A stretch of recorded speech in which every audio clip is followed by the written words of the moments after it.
Dans cette vidéo, je vais vous montrer comment insérer une image dans Google Sheets. Il y a deux méthodes pour le faire, soit insérer image, soit par la formule image.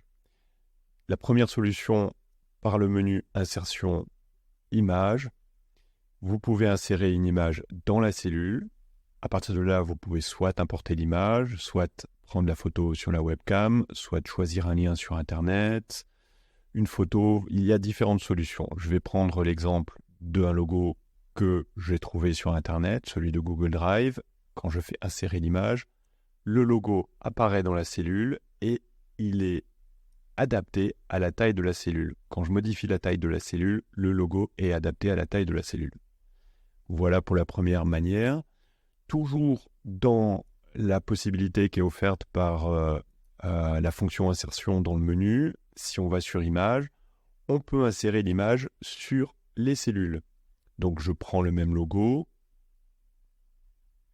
je l'insère, et là l'image apparaît sur plusieurs cellules. Le problème de cette solution, c'est qu'on ne peut pas adapter la taille, si on peut l'adapter la taille, mais par contre, si je veux masquer la colonne, le logo reste visible. Donc, les possibilités sont très limitées avec cette solution-là.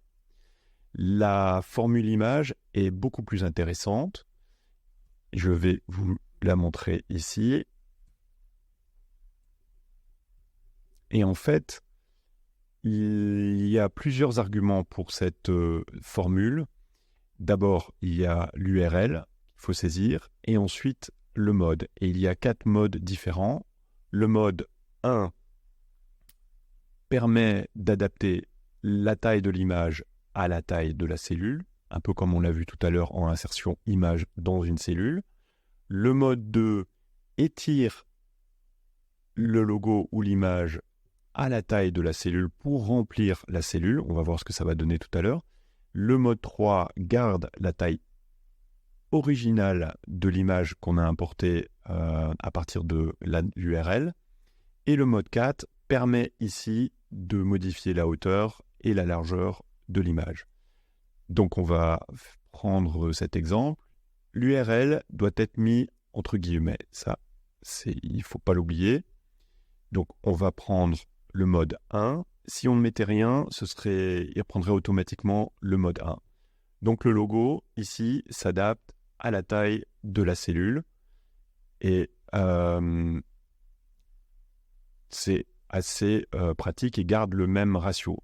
Si maintenant on passe sur le mode 2,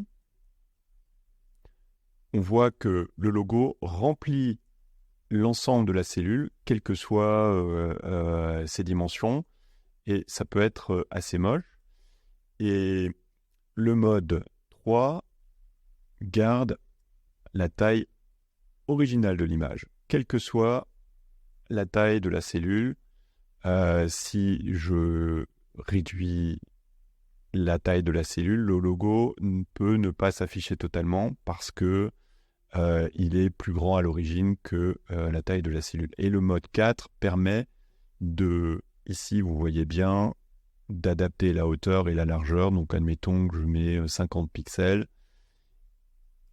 Et donc le logo ou l'image respecte les dimensions qui ont été sélectionnées ici. Une autre possibilité que je souhaite vous montrer, c'est de pouvoir choisir l'image de manière dynamique avec la recherche V.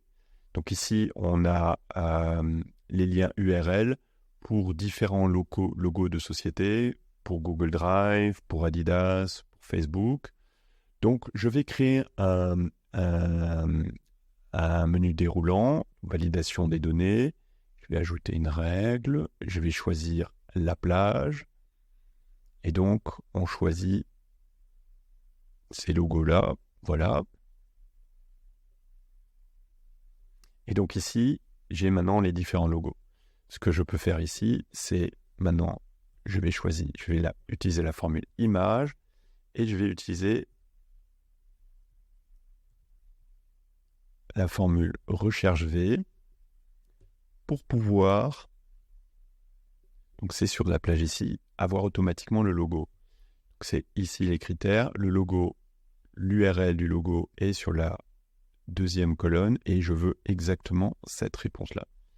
Là, j'ai un message d'erreur parce que je n'ai pas encore sélectionné quel logo je veux voir apparaître. Si je choisis Google Drive, il y a le logo de Google Drive qui va apparaître. Pareil, si je choisis le logo d'Adidas ou celui de Facebook. Voilà, j'espère que cette vidéo vous aura été utile. Pour continuer à progresser avec Google Sheets, rendez-vous sur topsheets.fr/apprendre. J'y partage des ressources utiles et gratuites.